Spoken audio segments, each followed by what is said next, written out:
Ang tunay na kaibigan, hindi yung lagi mong kasama sa lakaran, sa gimikan. Ang tunay na kaibigan, hindi yung lagi kang tinatawagan, paminsan-minsan, pinauutangan. Pero ang tunay na kaibigan, yung walang nabago. Hindi man kayo nagkita ng matagal na panahon. Walang nabago. Lagi kang nasa puso niya. Ang ibang bansa man yan, walang regular na communication. Kung dati kumakain kayo sa ordinaryong karinderya, walang nabago. You can still enjoy the presence of each one. Walang nabago. Yung totoong kaibigan, nagmamahal yan.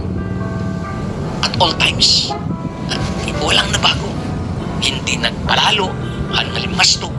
Maaring may mga area or mga bagay na hindi kayo nag-agree. But still, hindi siya nabago. Hindi siya nagbago. And so sabi niya, and the brother is born for a time of adversity. Nandyan siya kapag kakailangan. Yun ang tunay na kaibigan.